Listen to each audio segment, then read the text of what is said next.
எப்படி திமுகவுக்கு இந்த முறை எப்படி சாதகமா இருக்கா, எந்த கட்சிக்கு இப்ப சாதகமா இருக்கு நம்ம ஊரை பொறுத்த வரைக்கும்? நம்ம ஊருன்னு இல்லை, இப்போ இந்த நாட்டில் இருக்கிற பெண்கள் பூரா ஆண்கள் பூரா எல்லாருமே வந்து சூரியனுக்கு தான் ஓட்டு போடுறதுக்கு முடிவாக இருக்கிறாங்க. பிச்சாண்டியானம் ஜெயிக்கிறதுக்கு உறுதி. தளபதி ஸ்டாலின் இருக்கிறாருல்ல முதலமைச்சர், அவரும் ஆயிடுவார். எப்படின்னு கேட்டா, நீங்க நம்புறீங்களா நம்பலையா, நாங்க இந்த பொங்கல் கொண்டாடுறதுக்கு காசியில இருந்து எல்லாம் எந்த பையன்கிட்ட கேட்கறது யாருக்கிட்ட கேட்கறதுன்னு பார்த்தோம். பொங்கலுக்கு எடுத்த உடனே ஒரு 3000 போட்டாரு.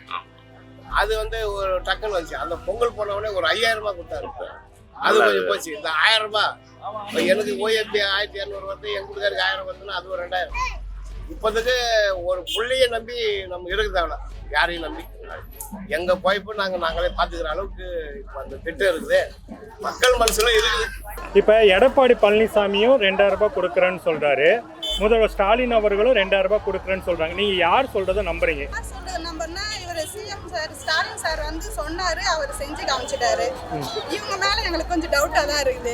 அதனால இவங்க செஞ்சுட்டாங்க, அதனால அவங்களுக்கு தான் நாங்க ஓட்டு போடுவோம். இங்க இருந்து போனீங்கன்னா திருவண்ணாமலை அந்த அந்த ரவுண்ட் ஆனாவில் எல்லாம் சந்தை மாதிரி ஜனங்க நிற்பாங்க. அது என்ன பண்ணணும்னா நேரத்தோட போறவங்களுக்கு தான் அந்த வேலை கிடைக்கும் மேய்ச்சிருக்காங்க.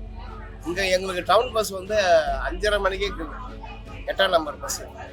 எல்லாருமே ஏறிடுவாங்க. அந்த டெய்லி பார்த்தீங்கன்னா காலையில் அந்த 8ஆம் நம்பர் பஸ் ஹவுஸ் எல்லாம் கூலி பாருங்க. அதே மாதிரி சாயந்தரம் 6 மணிக்கு அந்த வேலையை முடிச்சு வர்றதுக்கு ஹவுஸுக்கு தான். அப்புறம் 9 மணிக்கு வருது. வெடியல் பயணம் வந்து மக்களுக்கு ரொம்ப நல்லா அருமையாக இருக்குது.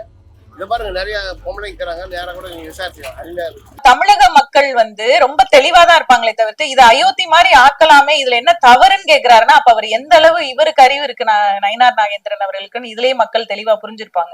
அப்ப நீங்க என்ன சொல்ல வரீங்க? நேரடியா நாங்க அப்படிதான் பண்ணுவோம், நாங்க பிஜேபியை உள்ள நுழைக்கிறதுக்கு RSS மூலமா எல்லா காரியங்களையும் நாங்க இதெல்லாம் வந்து ஒரு சின்ன சின்ன விஷயங்கள் அப்படியே குட்டி குட்டியா அரிச்சு அப்படியே பெரிய பூதாகரமா ஆக்கி அதுல ஒரு சந்தோஷப்படுறதுதான் பிஜேபியோட நோக்கம். என்னன்னா தமிழக மக்களுடைய நிம்மதியை கெடுக்கும்.